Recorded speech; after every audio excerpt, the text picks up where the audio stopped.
Ladies and gents, welcome to a 1v1 game, which is from the Hidden Community Cup. So basically a community tournament for all ranks that is currently ongoing and will soon end, I believe, that I held after Hidden Cup. And we've got different groups here and all types of players who signed up.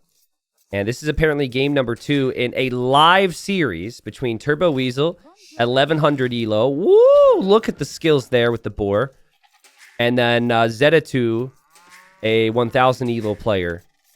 And this is apparently Zeta2's home map. I do not know what the first game was. I don't know too much about these players. However, they're obviously part of the community here. And we've got the Britons against the Burgundians on Hidden Forts. Glad Recycler remembers that some people still call this the Bat Map. But I'm really excited to see how Hidden Forts, not Bat Map, plays out at 1000 elo. Because this could be seen as, you know, you could have different strategies work if the players aren't pro, right? Now, basis of the map, of course, and we spent a lot of time working on this map, so I am really happy to see it again and get more value from it, is that there's lots of gold and food towards the middle. Wow, both of these players weakening the board with the TC. That's wild, because there are people that are like 16 and 1700 that don't do that. And here at 1000 elo, they're doing it. But yeah, so if you really want to pay attention, you should be microing your villagers to cut through to the middle here. Both players did build the lumber camp in an area where they can eventually cut through to the middle. So it kind of looks like at first glance that Turbo Weasel has shift queued the villagers to go to this next tree. But we'll keep an eye out on that. Obviously, once you get to the middle, you can then bring in more rhinos. You could always attack. If you both cut through to the middle, you could attack there with army. So it always could be a good option for you. You do not need to have the middle, though. You can always take the food and resources on the outside. And there's stone on the outside, which there is not in the middle. So I think something I'd love to do, it might...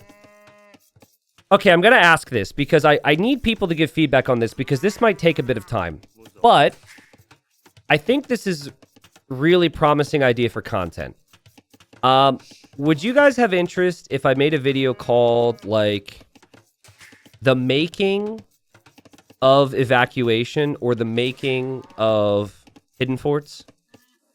And basically show you the first version we had and what I did and didn't like, how the games tend to play out, what we felt was a problem. Oh god, Turbo Weasel underneath the TC. YouTube saw that Turbo Weasel. Sorry, bro.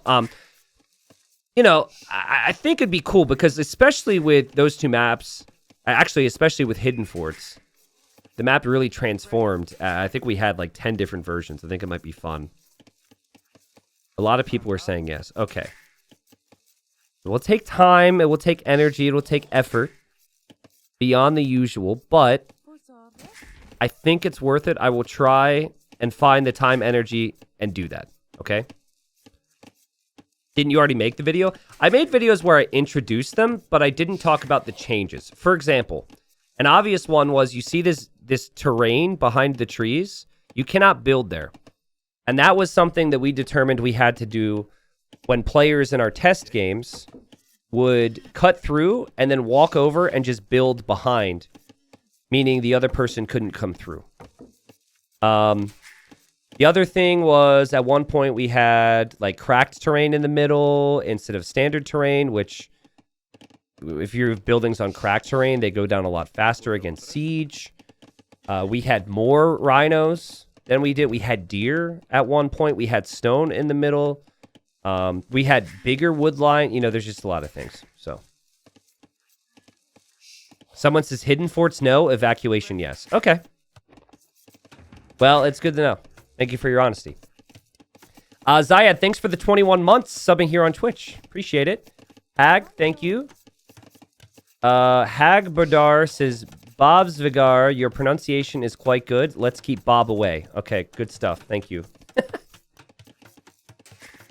So what we didn't see from blue, which is kind of brutal, is the eco upgrades in the Dark Age. The Burgundians could have already researched double bit axe.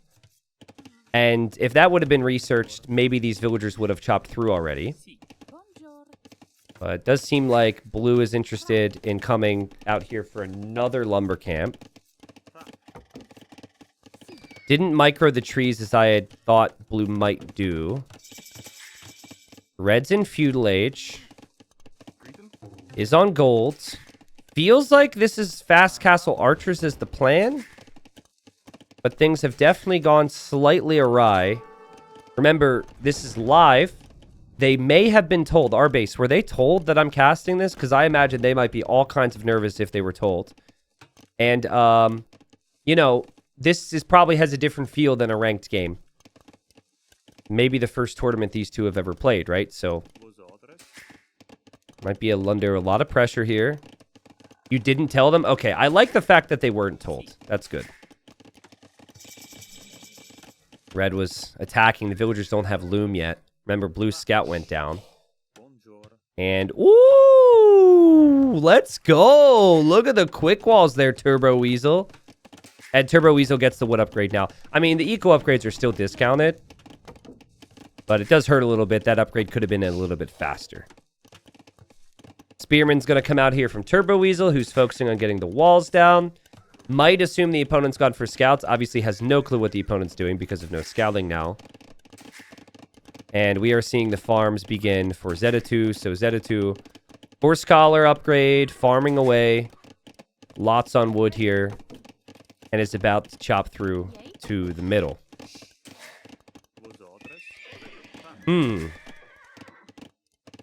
I am a little concerned.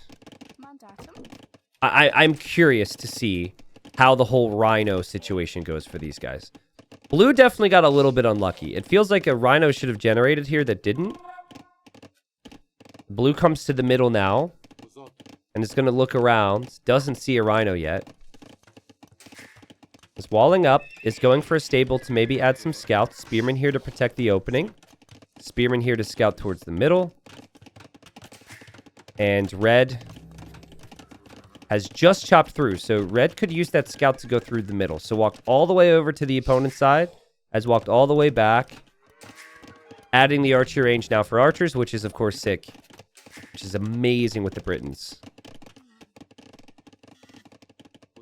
Yeah, so blue sees this rhino. And now should be checking to see if the opponent's cutting through to the middle. 1100 is top 35%. Yeah, I think that makes sense. I can't double check your data on that, but I think that makes sense. So we don't know if blue saw the vills, but I think at some point blue will look back here and see the opening. And now is double checking. And is made one scout already. And might be like, ooh, he doesn't know I'm here. I can chop him. Or I can chop him. I could scout rush him, sorry. Obviously, they gotta focus on the macro side of things, right? So, adding those farms is really critical. And there goes red, and now red is checking. And red was already in here before, so he knew where the wood line was. And now he knows that blue has scouts. And now he knows that blue is chopped through. And now he's going to fall back. Keep in mind, best of 3 here. This is a tourney. And Zeta2 is the underdog based on elo. Zeta2 hopes to save the scout. Blue doesn't want to advance too far. This would be where Archer, Spearman would be so good for Zeta2. Oh, man. Blue wants some kills. Oh, he doesn't. Zeta2 doesn't have loom. No loom. 1,000 elo, no loom. Weakens the boar with the town center like a pro, but doesn't research loom. Guys, just a little tip. Research loom before you go to Feudal Age. That's just, if you want to know when do you research loom, T90, please simplify it for me. Just research loom before you go Feudal Age, unless you're going Fast Castle.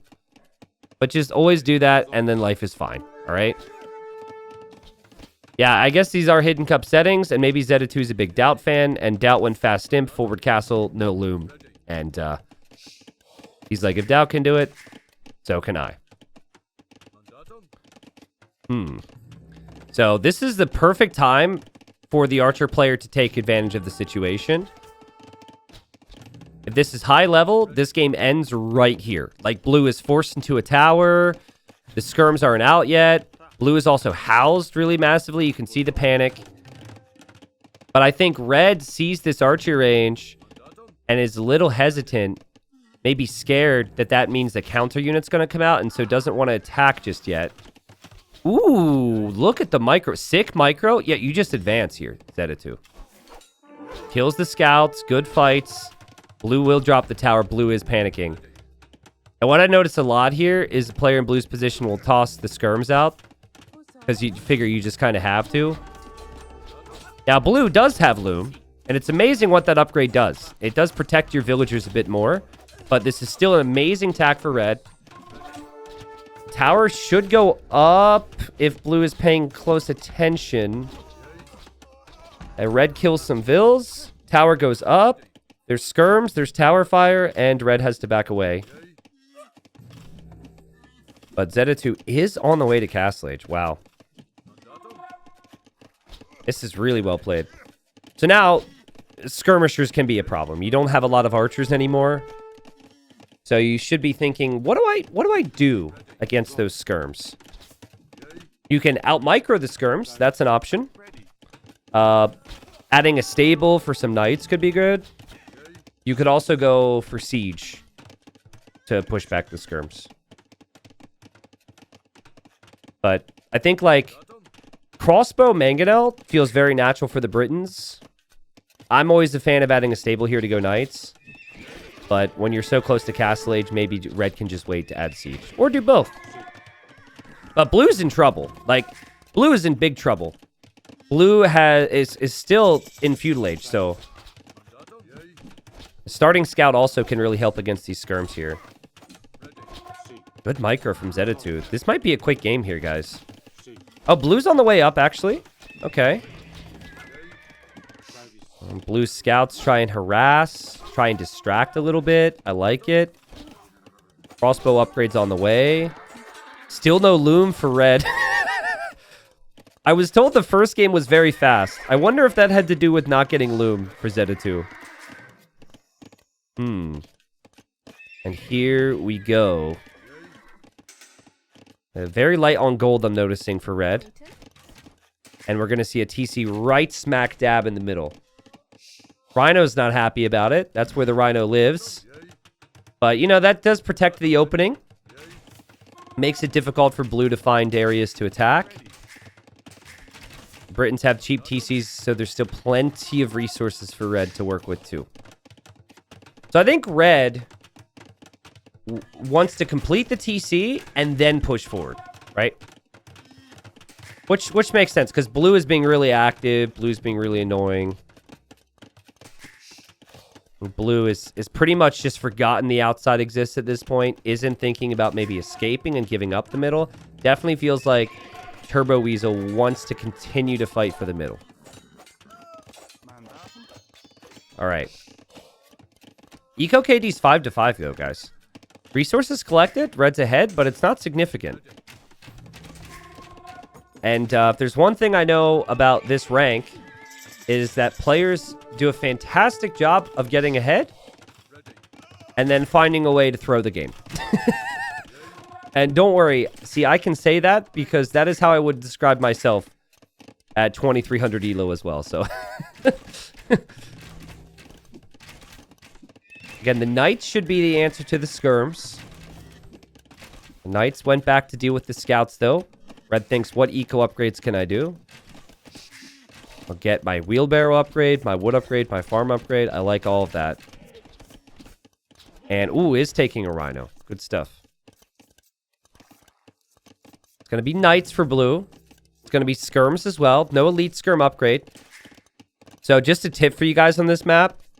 I say this as if the majority of you guys are ever going to play this map, but maybe for people who's still playing in the community tourney, you gotta have a wood line or like a TC on one of the outer wood lines.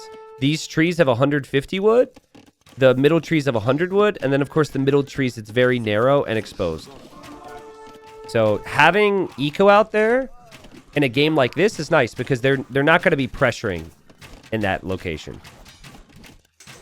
Turbo Weasel does this a lot. It's like he's going to lose the fight badly if it's a straight up fight, but then he just sends a couple knights into the opponent's eco.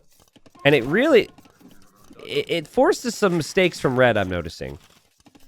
Like, not big mistakes, but Red definitely struggles a little bit to know how to manage it. The Red's now thinking, I'm going to go for pikes because my opponent's making knights. Seems to lack a little bit of faith in the crossbowman here.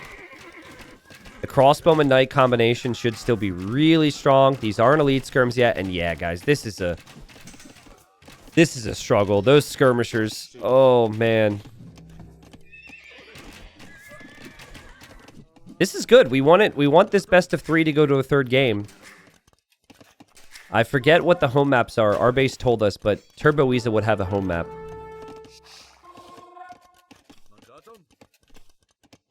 Someone says there have been some amazing games in the tourney so far. Both great plays and low elo level. Hope more gets casted. Yeah, our base is making a list for me. It's tricky because patches make the games break, which isn't great. And I've been very busy, but been happy. I think we've covered like 5 or 6 games so far. Crossbows advance in. And my tip to you guys in situations like this, just get used to keeping your crossbows on stand ground. Put them on stand ground in a critical area. And then just look back home and manage this for just like 5 seconds. You might find situations where you look back and your crossbows are dead against siege or something. Yeah, this is pretty much what Red has done. You just camp them. And then you go back and you look at this for a second and figure out your next move. So, good stuff. Our base is one thing I noticed about this rank is they often go 2 TC but not 3. Well, it's hard for them to spend the resources off of a 2-town center economy anyways, at least based on Red, right? Red is population capped right now. So I think like adding TCs is a trap. And I don't know. I think it's because people watch pros so frequently. So they think I'm just going to go 3 or 4 town centers. But I've seen a lot of 13, 14, 15, 1600 elo players. And they add 3 TCs. They have no map control. And then they just get completely overwhelmed. I really think just focusing on managing a 1 or 2 town center economy with good army numbers is a really good way to learn the game. Because I feel like people have to learn to fight with army properly well after they've learned to boom. And, you know, it's like it's a real struggle for them. I think if you mix the two a bit more, either one, like an all-in play or a fully economic play, becomes a bit easier later on. But T90, 3 TCs can protect my eco. Yeah, again, I'm not saying 3 TCs are bad necessarily. It's just like, it's interesting to think about, you know? Red, microing, crossbows. By microing, I mean standing here and hoping for the best. Not really hitting and running, but has the TC garrisoned, has enough upgrades. And Turbo Weasel just doesn't know how to break this area right now. And Turbo Weasel, nothing has changed, right? Turbo Weasel hasn't expanded. Turbo Weasel hasn't made a whole lot of something that wasn't out there before. But still not dead. Now, this is... I love this. If Turbo Weasel has a way back into the game, this is it. He keeps avoiding the crossbows and going out to raid. And look what Red does. This is like the tip that I give all the time while casting Loyal Legends at work. If you can fight them in the main fight, good. Avoid it and see what happens. And now, freaking I Get No Loom Zeta 2 is really struggling. And he's not pushing anymore. This is precisely why I say it. Oh my god. The knights here are finding villager kills. And Red is just reacting. And Blue is sniping Vil after Vil after Vil. Get Loom! Please! This poor guy. He knows Loom exists, I'm sure. He doesn't know we're casting this right now. Now we're going to see more and more pikes out for Zeta 2. Oh no, there's a hero knight here. That hero knight, soon to be Cavalier by the way, is going to slice and dice Vils. Let's hope Zeta2 notices that. Elite skirm is on the way. I am very concerned for red. Okay, red noticed it. Holy. But guys, that moment right there, I don't care your elo. If they have an unkillable force, stop just sitting there and taking a bad fight, which is going to lead to them taking the fight. See what happens when you get a couple units at their base. You'd be surprised. When they should come to your base because you're not there anymore, a lot of people don't. It takes much higher ranks for people to have the game sense to say, oh, they've come to my base, then I go to theirs. Love to see some blacksmith upgrades here for blue if blue could afford it. Like that second armor for the Cavalier would be really nice. Let's see what blue does. We have misclicks on militia now for Zeta2. The pressure is mounting. Loom will never come in for this player. Who needs it, honestly? You've made it this far. You've gained some fans. There are people here who are big Zeta2 fans. This is about sending a message now. Especially in a best of 3. Especially if blue knows you don't have Loom. If he doesn't beat you now, how is he supposed to beat you in game 3? Alright. Big snowball here. There's about to be a whole lot more pikemen. That's a big deal. If there's 20 pikes out here, this is suddenly very difficult for blue to engage against. Blue's Cavalier try and weasel their way down here. But red blocked the opening with pikes. Let's go. Oh, wow. And he sold a lot of wood. And then he bought stone and he sold a lot of wood again. He's going Vasco da Gama style. Well, or maybe King Stephen style, because he's going to go no loom castle. He's trying to buy a castle because he hasn't mined any on the outside. Oh, God! This brings me pain! Turbo Weasel is doing it again! If it works the first time, why stop? And he goes right back to the vills. No loom, but there are knights and there are pikes. And there's the castle. Oh, man. If that castle goes up, blue's in trouble. Nice job from Zeta2. He's behind in vills right now, guys. Blue might have to engage here. The pikes are out of position. The vills don't have loom. Oh, no. Oh, no. The horror. The skirms are going to kill the vills. The Cavalier are going to kill the vills. There's only 30 vills for Zeta2 now. Oh, God. Zeta2. Zeta Loom. 27 vills. Go, go, go, go, go, go, go. Bring the knights. Bring them all. Okay, you got this. The score still says you're winning. This is fine. Finish the castle. Blue might still resign. That castle goes up. Blue can no longer come through this opening. Click the castle. He's misclicked. 87%. Never a doubt. Never a doubt in my mind. Everyone knew this castle was going to go up. And with that castle now, blue resigns. Oh my goodness. Wow. Zeta2 did everything he could to throw that game.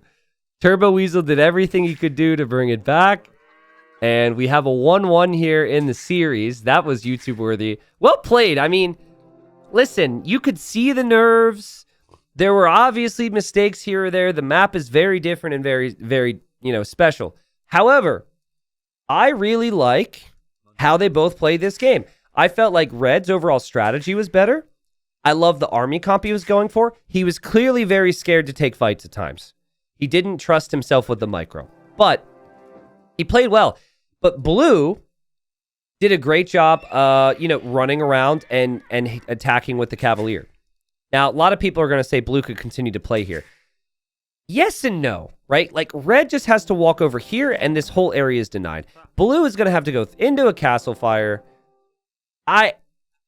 Even if you have a villager lead, when your opponent has 23 army and you have 0, you're probably dead here anyways. So let's not be too critical of the guy here. We'll see what Turbo Weasel has in his next game. But that's Hidden Forts for you at 1,000 ELA level. And apparently Bay is the next one. So yeah, I don't know what we're doing as far as content's concerned, but obviously if this particular game hits YouTube, we'll try and make sure the next one does as well to see who wins between these two. There was the res collected. Blue had a really good economy with the Burgundians. And red just kept making tons of military that game. Well played.